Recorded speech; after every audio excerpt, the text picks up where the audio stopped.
June 28, 1944, 05:47 a.m. A thin mist hangs over the Bocage field south of St. Lo, and somewhere beyond the hedgerows, German eyes are waiting. The sun isn't up yet, not fully. The world is a gray-blue smear of damp leaves, cold mud, and the slow metallic breathing of American engines. You can almost hear it, the low, throaty rumble of M4 Shermans idling in a narrow lane barely wide enough for a horse cart. Their silhouettes blur into the hedgerows, hulking shapes behind curtains of morning fog. Up ahead, First Lieutenant Carl Red Hanlon leans out of his Sherman hatch, scanning the tree line. His helmet is wet with dew, his knuckles are white on the rim. The whole column feels wrong to him, too quiet, too still. The hedgerows press in like walls. He's right to be nervous, because 600 yards away, hidden behind an impossibly thick hedge, reinforced with logs, stones, and months of preparation, Hauptmann Fritz Langanke is watching him through binoculars. Langanke, commander in the 2nd SS Panzer Division, has spent the night placing his tanks, Panzer IVs and a single long-barreled Panther, into perfectly camouflaged firing pockets. He knows these Norman hedgerows better than any newcomer. They funnel tanks like cattle chutes, and the Americans, he believes, are walking straight into the slaughter. He lowers the binoculars and smirks. The Shermans won't survive the first 30 seconds, he tells his gunner. The crew chuckles. They've faced Shermans before, thin armor, high silhouettes, underpowered guns. To them, the M4 is a clumsy, overbuilt farm tractor pretending to be a tank. They joke about it often, but this time the joke is about to turn into something else. Back on the American side, Red Hanlon feels the air change. Birds aren't singing. No movement, no insects, an unnatural silence. The kind men learn to fear after 3 weeks in Normandy. He signals with a gloved hand, "Halt." The calm stops.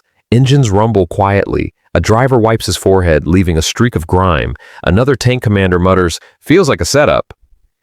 Inside Red's Sherman, the loader, Private Eddie Morales, taps the turret wall lightly, a ritual for luck. "Whatever's out there," he whispers, "let's hope it shoots slow."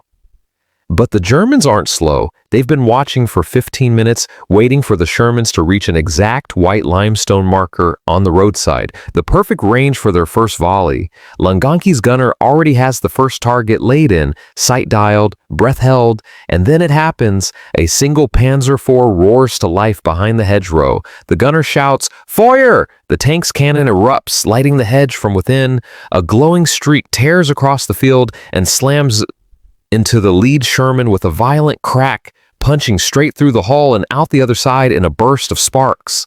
The blast knocks birds from branches, dirt showers down the lane. Red Hanlon's tank shakes so hard it nearly throws him from the hatch. Then, like a chain reaction, 3 more German guns open up. Flashes everywhere, thunder rolling across hedgerows, steel shrieking, Sherman crew shouting orders over the chaos. For a moment, it looks exactly like what Langanke predicted. An American column caught in a perfect killing zone.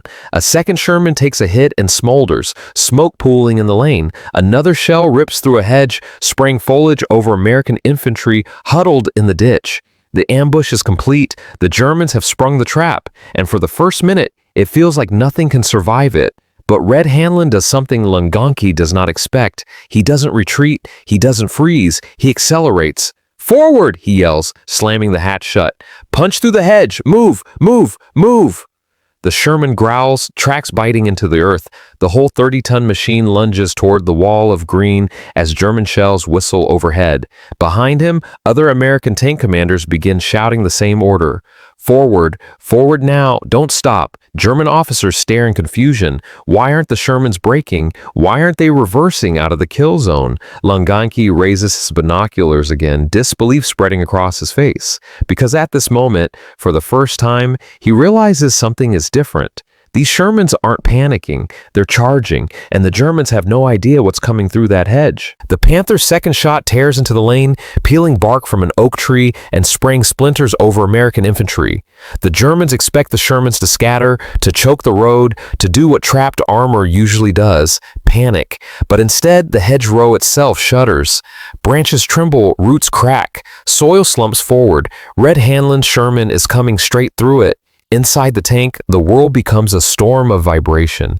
The engine howls as the driver, Corporal Jim Harkins, throws his entire weight against the control levers.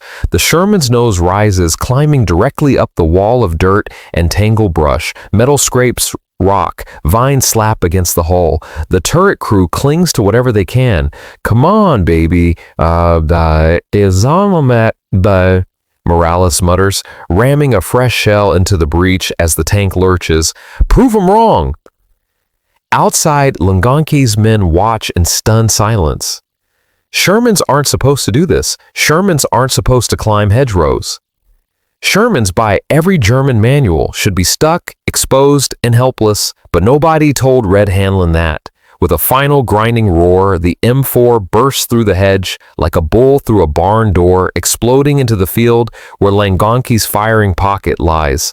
The Germans freeze. For a half second, just a half second, the battlefield goes silent again, long enough for everyone, German and American, to understand what just happened. The weak, inferior, laughable Sherman has broken into the German rear, and it's not alone. Behind Red's tank, the hedge erupts again and again as more Shermans tear through one after another, turning the carefully engineered ambush into a battlefield with no front, no rear, no safe angle. Longonki snaps back to reality. "Panther, traverse right! Engage the lead tank!" he shouts, scrambling into position. The Panther's turret growls as it swings toward Red Sherman. Even at this distance, its long 75mm gun looks impossibly precise, impossibly lethal, the kind of weapon that can punch through a Sherman front plate like tissue paper. Inside Red's tank, a warning crackles over the radio. "Panther, at your 2 o'clock, they've got you sighted." Red doesn't blink. "Harkins, swing us left, loader, AP, now." The Sherman slew sideways, treads ripping up wet grass. Morales slams as an armor-piercing round into the breach, hands shaking from adrenaline, but movements automatic after months of repetition. "Up," he shouts. "Fire!" Red answers. The gun erupts. The Sherman shell streaks across the clearing and bounces off the Panther's angled armor with a sharp, humiliating clang. Red's crew doesn't need to be told what that means. Panther armor doesn't forgive mistakes. They're outmatched. Outgunned. Seconds from destruction. Across the field, the Panther fires. The shell leaves a bright orange muzzle flash, but slams into the ground just short of Red Sherman, erupting dirt over the tank. The Panther's gunner curses. In the chaos of Sherman's bursting through hedges, he's missed the perfect shot. Red seizes the moment. "Flank them! Push forward!" The Sherman lunges to the right, engine screaming as it accelerates deeper into the field, deeper into the German pocket where infantry positions were prepared for enemies coming from the lane, not from behind the hedge they thought was unbreakable. German machine gunners scramble to reposition, mortar crews grab equipment and run, Panzer grenadiers shout warnings over radios, their voices rising with panic. Longonki watches his meticulously prepared kill zone dissolve into chaos. This wasn't supposed to happen. Shermans weren't supposed to fight like this. Americans weren't supposed to charge into an ambush. He slams his fist against the turret rim. "Reform the line! Stop them before they circle us!" But it's already too late. More Shermans are flooding through the hedgerow, every one of them maneuvering with the confidence of a force that knows something the Germans have refused to believe. They don't need to win with one perfect tank. They just need to work together. 10 Shermans moving as a cohesive pack, talking over radios, firing in pairs, flanking automatically. It's something the Germans never trained to counter. Longonka's gunner tries to line up a second shot, but the Panther is no longer fighting one tank. It's surrounded by 5, and one of them, crawling out of the fog behind a broken apple tree, has the perfect side angle. Inside that Sherman, Sergeant Bill Watkins exhales slowly. "Gunner, take him."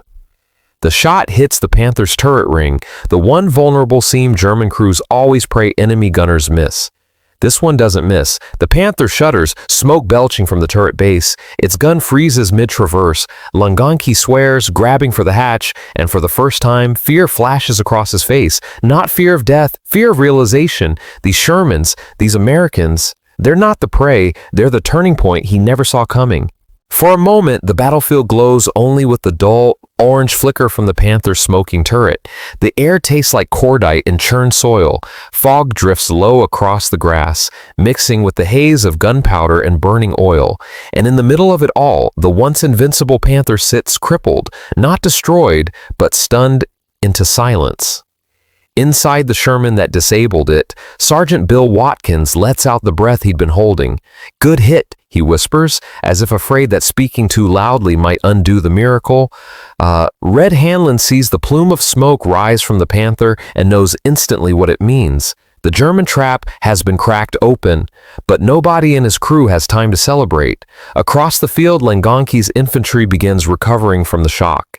MG-42 teams drop into firing positions, stitching long, sweeping arcs of bullets across the Shermans.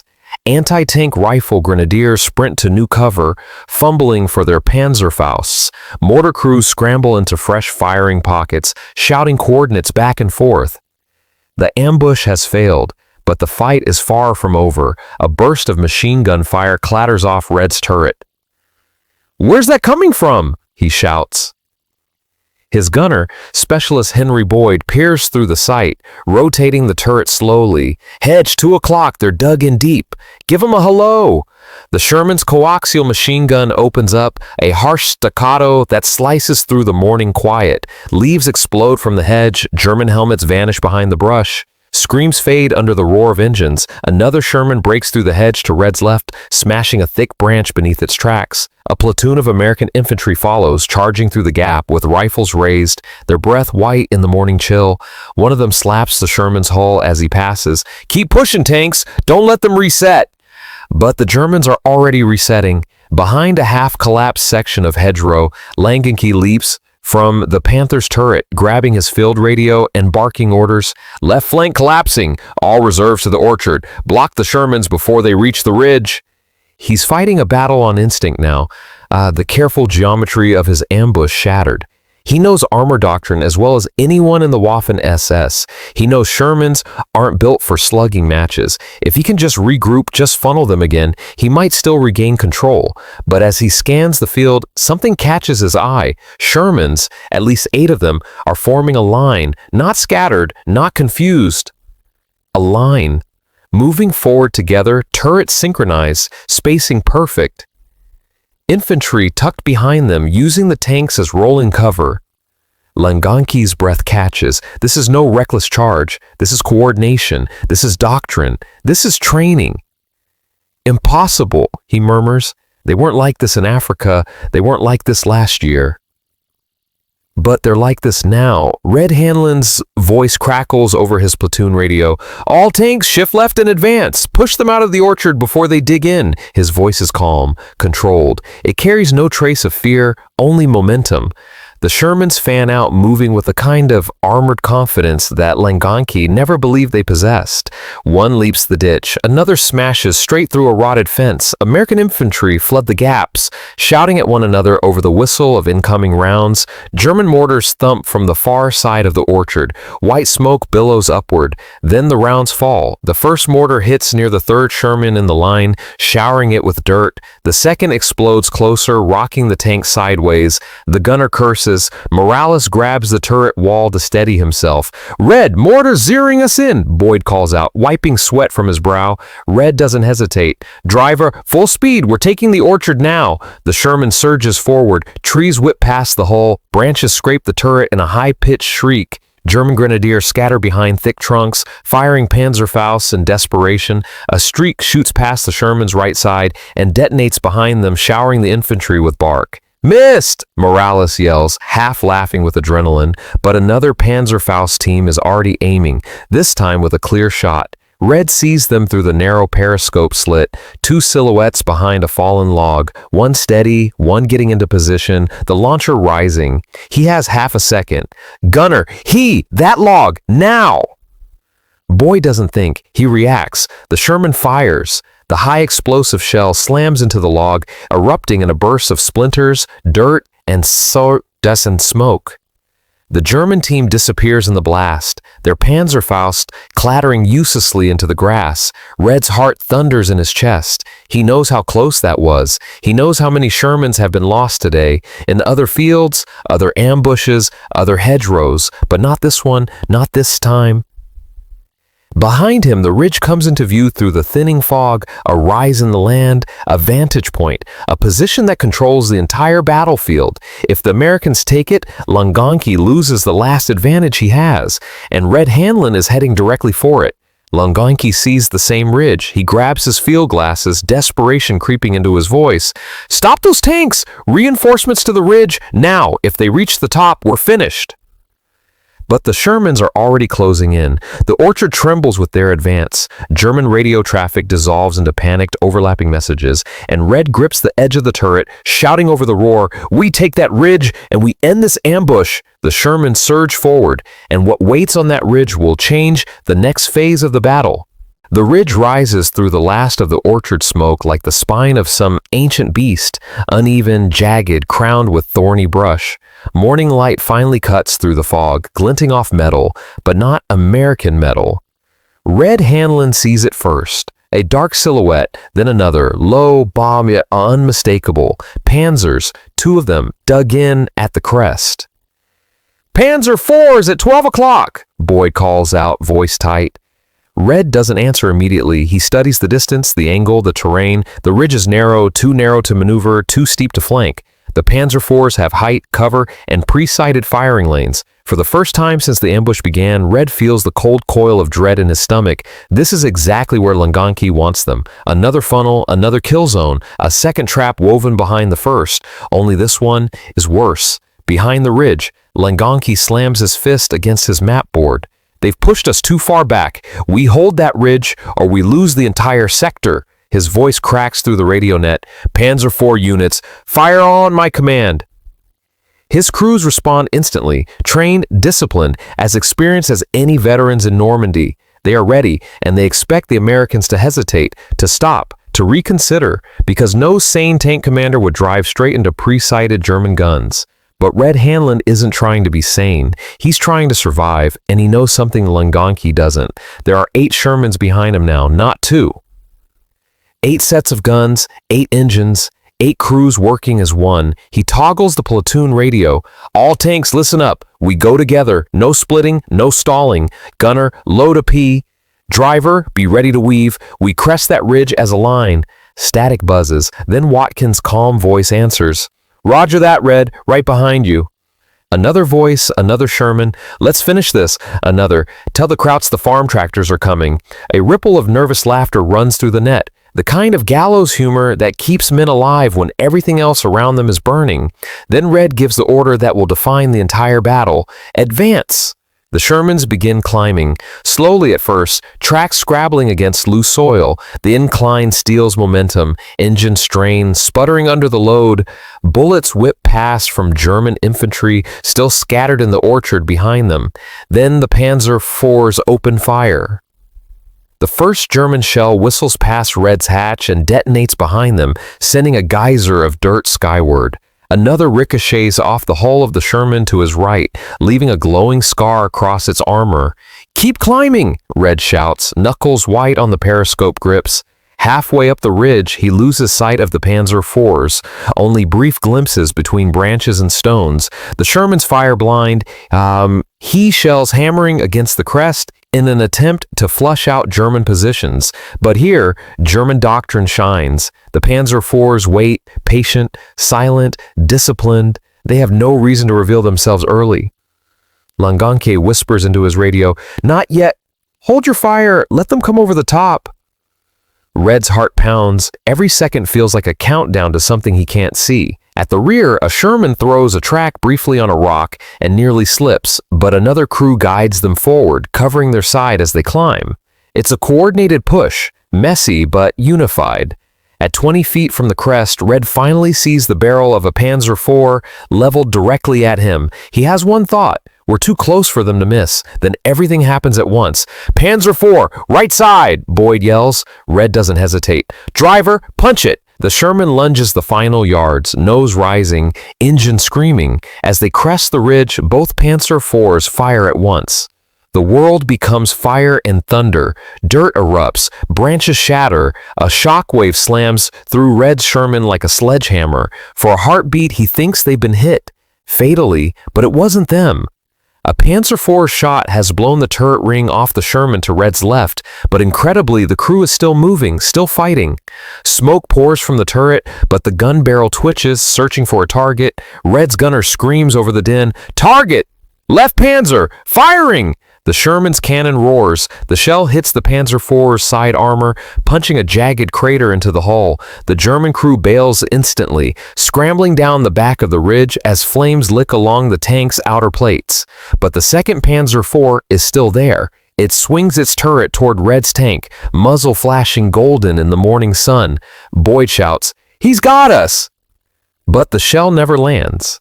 Because out of the orchard, coming late but coming fast, Sergeant Watkins' Sherman bursts through a final line of bushes and fires a point-blank round into the Panzer IV's rear armor. The explosion sends a plume of black smoke spiraling into the sky. The ridge is theirs. Red Hanlon exhales and wipes sweat and soot from his forehead. Below the ridge, Langanki stares, stunned at what he's just witnessed. His ambush broken, his firing pocket useless, his ridgeline fallback destroyed. And worst of all, the Shermans didn't win because of armor. They won because they worked together. Langanki whispers into the silence of his ruined battlefield, What kind of army fights like that?" He already knows the answer. One with logistics, one with radios, one that isn't waiting for a perfect tank, but perfect coordination. From the ridge, Red raises his head above the hatch and surveys the battlefield below. This fight isn't over, not yet, because something moves in the next field, something big, bigger than a Panzer IV, bigger than anything they've seen today, a shadow, a silhouette, a new threat. Section 6, the final minutes of the ghost tank, continuation. The smoke was everywhere now, thick, black, choking. It wrapped around the narrow street like a blanket pulled tight, swallowing every shape and every sound. Inside the Sherman, the temperature had risen so fast that it felt like the steel itself was burning. "Gunner, fire again, now!" Miller shouted, but Ramos was already ahead of him. Boom! The cannon thundered. The recoil shook the tank, like someone had grabbed it and slammed it against a wall. The shell streaked forward into the haze and, crack! It struck something metal. Then a second later, woof! A fireball blossomed through the fog. A silhouette, fat, low, unmistakably German, lurched sideways and collapsed. "That's one of the Panzer III's!" Ramos yelled. "It's down! It's burning!" But before anyone could celebrate, ping! Ping! Ping!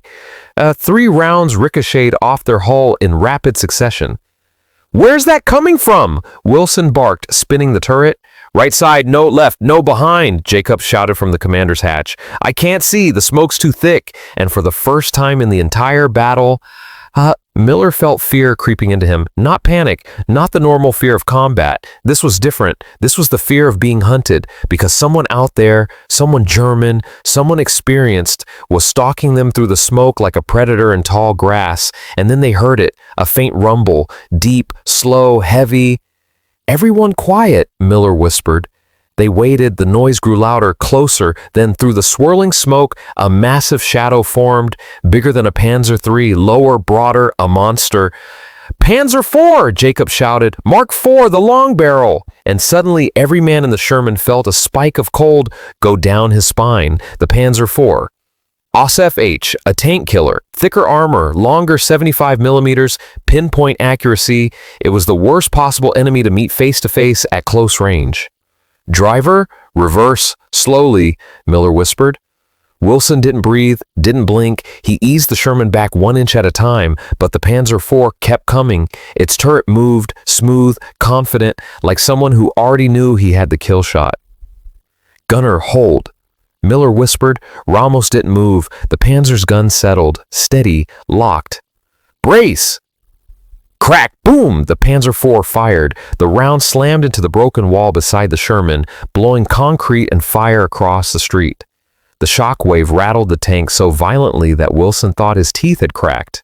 "We're flanked! He has the angle!" Jacobs yelled. "Driver, hard left! Gunner, fire the moment you see him!"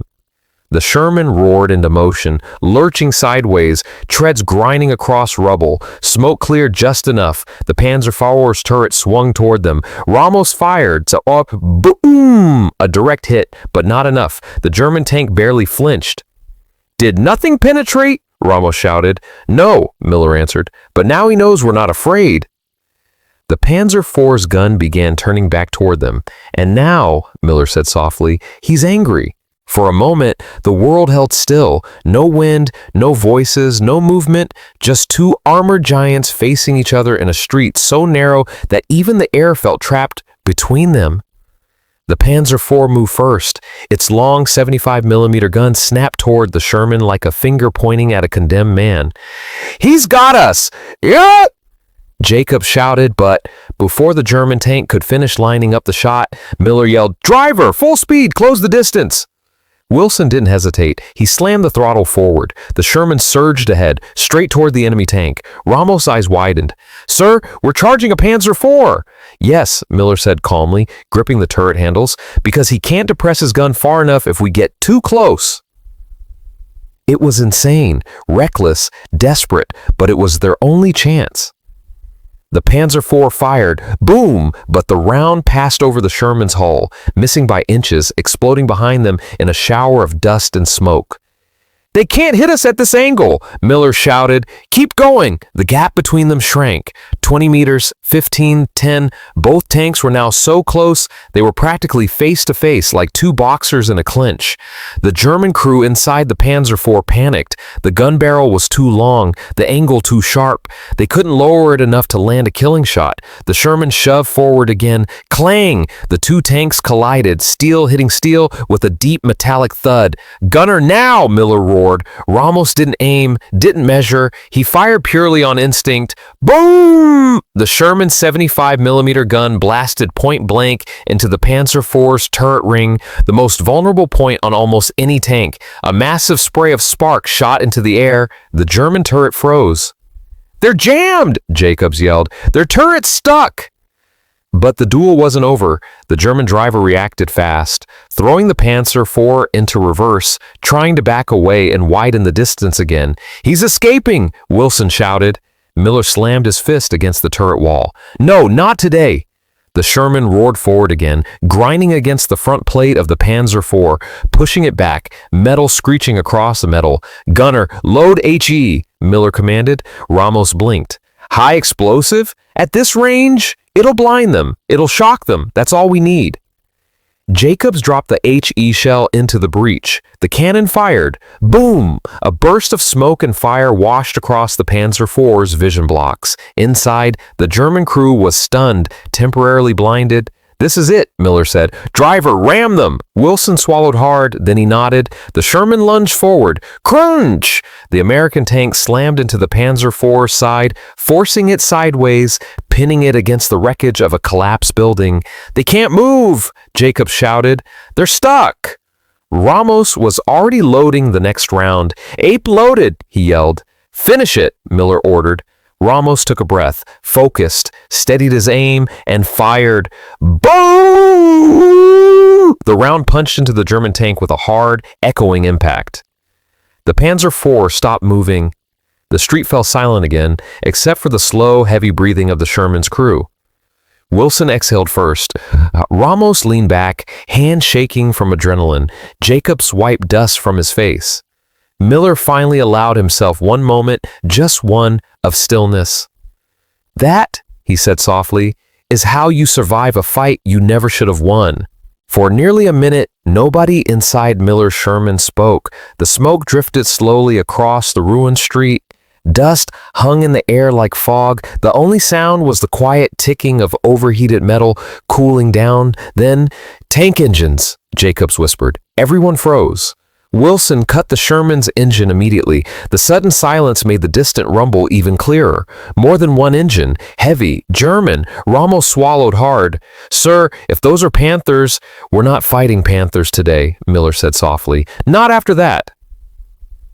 But the rumble was unmistakable, a formation, and it was getting closer. Miller climbed halfway out of the turret, binoculars pressed to his eyes. The horizon shimmered with heat and smoke. Shadows moved between the trees at the far end of the village.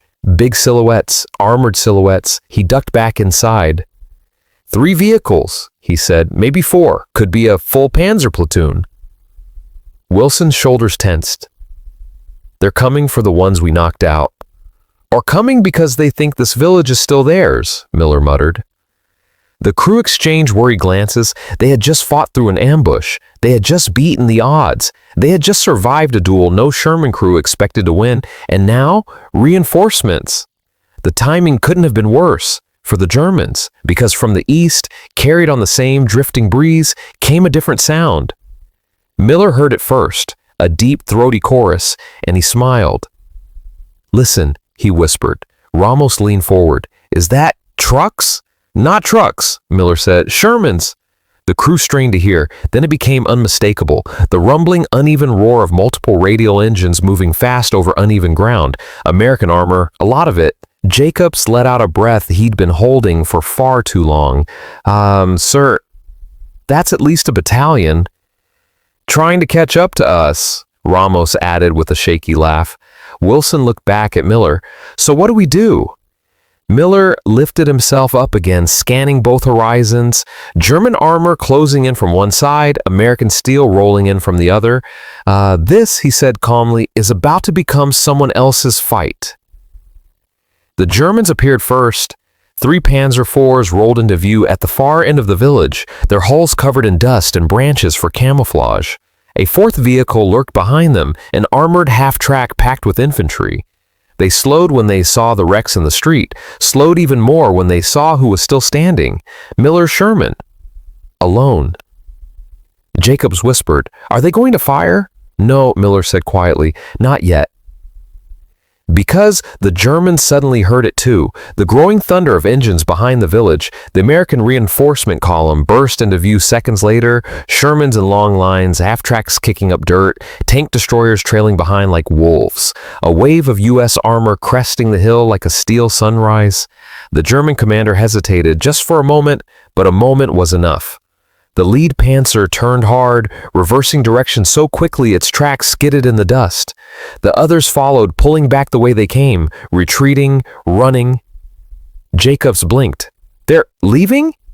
Ramos laughed under his breath. "Yeah, they don't want any of this." Wilson leaned his head back against the driver's seat and let out a long sigh. "Can't blame them." Miller watched the German formation disappear behind the tree line. "They came to rescue their ambush," he said softly, "and found the trap already crushed." Then he looked down the road at the approaching American column, hundreds of vehicles deep, a moving wall of armor and fuel and firepower. He murmured, "is why the Germans never understood us." Ramos raised an eyebrow. "What do you mean?" Miller climbed back inside, closing the hatch behind him. "They thought war was about the perfect tank," he said, "but for us, it was about never fighting alone." The Sherman rumbled back to life. The crew sat straighter, tired, shaken, but alive, and as the first wave of American armor reached them, the radio crackled with a voice full of disbelief. "Charlie 2-1, is that you holding the village? Alone?" Miller smiled. "For a little while," he replied, "but we'll take the company now." The line laughed. But the German officers watching from the tree line weren't laughing. They were realizing something else, something far more important. They hadn't been beaten by a single Sherman. They'd been beaten by the system behind it. Logistics, coordination, relentless numbers, a machine that never stopped. And for the first time, it truly scared them, because this wasn't a fluke. This was the new normal, and Germany had nothing left that could stop it. The smoke from the destroyed Panzer IVs still curled into the sky, black ribbons twisting through the morning haze. The orchard was quiet now, save for the faint hiss of cooling engines and the occasional groan of twisted metal. Birds had returned, nervously hopping along the hedgerows.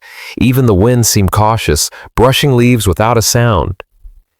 Somewhere beyond the ridge, Hauptmann Fritz Langanki sat behind a broken hedgerow, binoculars pressed to his eyes. He had watched it all unfold. The ambush, the hedgerows torn apart, the Sherman that shouldn't have survived facing his Panzer IV head-on and winning, and now the American reinforcements rolling in, steady and endless, stretching the horizon with engine smoke and steel. He lowered the binoculars, and for the first time in his career, he didn't laugh. Longanki had spent years drilling his men, perfecting ambushes, calculating kill zones, and believing in the supremacy of German armor. He had thought the Shermans were underpowered, fragile, unworthy opponents. And yet, here they were, not only surviving, but coordinating, advancing, and fighting in ways he had never anticipated. "Impossible," he muttered to himself. They can't keep doing this." He glanced around at his remaining officers. Their faces mirrored his own disbelief. Young men and seasoned veterans alike, mouths slightly agape, eyes wide. They had come expecting a slaughter, a textbook ambush. Instead, they were watching a force they didn't understand, a war machine that didn't behave like any they had faced in Africa, in Russia, or in France. Longanki's voice was low, almost bitter. "They fight as one, not as individuals, not as tanks, as one machine, and we—" He trailed off, shaking his head. We were never taught to fight that way." One of his captains, Hauptfeldwebel Müller, swallowed and whispered, "Sir, they didn't win because of firepower. They won because of coordination, radios, logistics, numbers. Everything they do is reinforced by support we can't match." Longanki nodded slowly, his jaw tightened. He had been right to fear the Shermans' weaknesses. He had also been wrong to underestimate their strengths. And that realization, that perfection in design couldn't overcome unity, discipline, and relentless momentum, was more terrifying than any gunfire. Below the ridge, the American column spread through the village, Shermans, half-tracks, and infantry moving with precision. Red Hanlon's tank led the way, dust and smoke curling behind them. He could see the Germans retreating in the distance, abandoning their positions, scrambling to regroup. He didn't know Longanki by name, didn't know the officers watching him with disbelief, but he knew the effect he had caused. Somewhere deep in the minds of the German command, a seed of doubt had taken root. It was quiet at first, almost imperceptible, a thought that whispered, "Perhaps this isn't a fluke. Perhaps we're witnessing a change we cannot stop." And that's exactly what it was. The Shermans hadn't just survived the ambush. They had demonstrated a fundamental truth of modern warfare, one the Germans could not ignore. It wasn't the perfect tank that won battles. It was the perfect system. Longanki's officers began silently calculating every ambush, every defensive line, every kill zone they would need to reconsider. Nothing they had done before would suffice against a force that moved as one, backed by endless supply lines and the coordination of a nation. Longanki lowered his binoculars. The ridge, the orchard, the wrecked Panzer IVs, they were all evidence of a harsh new reality. He whispered to no one in particular, "We have underestimated them, and we will pay for it." A cold wind swept over the orchard, carrying the faint sound of engines, radio chatter, and the hum of Sherman treads. The Germans could see the future in motion, a relentless tide that refused to stop, a force that was learning, adapting, and growing stronger with every passing hour.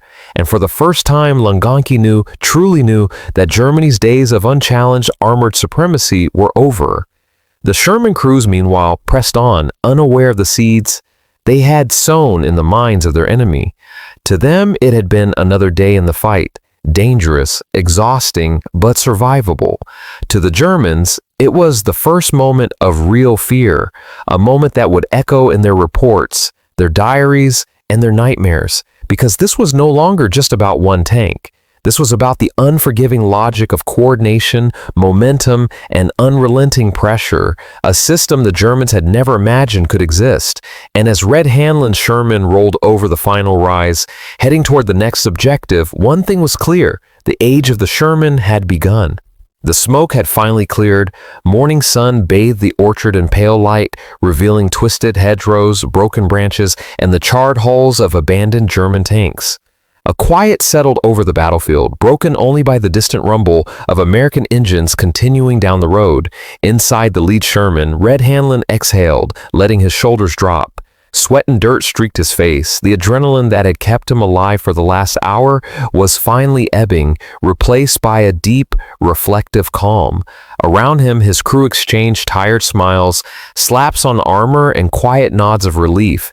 It had been impossible. They had survived. They had won. And yet, Red knew it wasn't the guns or the armor that had done it. Not entirely. It was the coordination, the communication, the relentless push of the system behind them. Supplies had arrived on time. Radios had worked. Crews had trusted each other. And together, that small platoon of M4 Shermans had faced a German ambush designed to be lethal and walked through it like a living, breathing wall of steel. Far away in a ruined hedgerow, Hauptmann Fritz Langanke and his officers were regrouping. They counted their losses quietly, swallowed their pride, and began drafting reports that no one in Berlin would enjoy reading. The ambush had failed. Their best-laid plans had crumbled under the combined weight of American ingenuity, coordination, and sheer numbers. Langanke would later write in his diary, Nordstrom had mocked their machines. I had expected them to break, and yet they did not. They moved together, protected each other, struck as one. They were not the individual tanks I knew. They were a force I could not comprehend. Back in the village, Red Hanlon's platoon took a moment to survey the wreckage. Broken Panzer IVs, scattered infantry positions, and the distant column of reinforcements reminded them that victory was never solitary. It required the sum of logistics, training, and trust in one another. Miller, the gunner, wiped the grime from his face and said quietly, "They laughed at us because we weren't perfect. They didn't know we didn't have to be." Red smiled grimly. Perfect isn't what wins wars. Staying in the fight, together, that's what wins wars. As the platoon moved on, the abandoned battlefield behind them seemed almost unreal. A place of terror turned into a lesson. For the Germans, it was a stark revelation. It wasn't the strength of a single tank that mattered. It was the power of a well-coordinated system. And for the Americans, it was a moment they would carry for the rest of the campaign.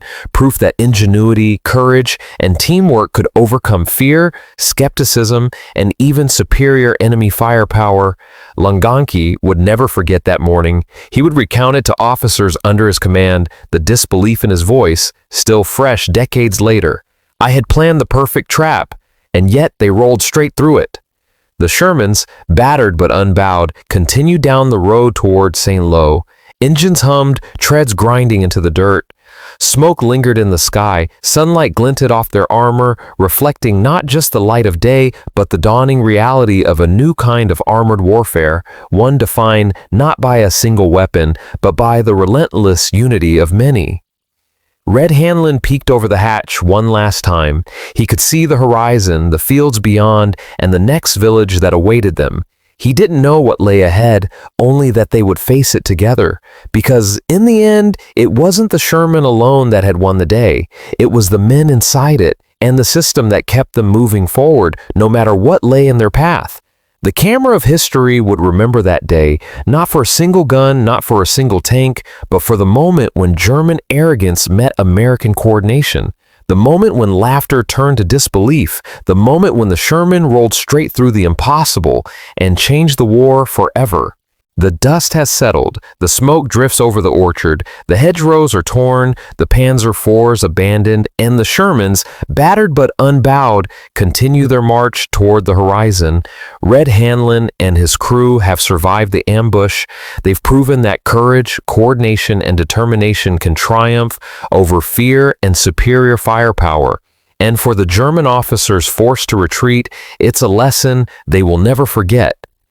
It wasn't the perfection of a single tank that decided this battle, it was the relentless momentum of a well-coordinated force. Moments like this remind us that war is not just about machines or weapons, it's about people, teamwork, and the ingenuity to keep moving forward even when the odds seem impossible. If this story gave you a sense of the tension, the bravery, and the ingenuity of those men, there are plenty more moments like this in history just waiting to be explored. So make sure to hit like if you felt the adrenaline of that ambush. Subscribe to the channel to follow more incredible cinematic World War II stories, and comment below. We want to know, if you were in a Sherman that day, would you have had the courage to charge that ridge? Your voice is part of this history too, and together we'll keep bringing these incredible moments back to life, one story at a time.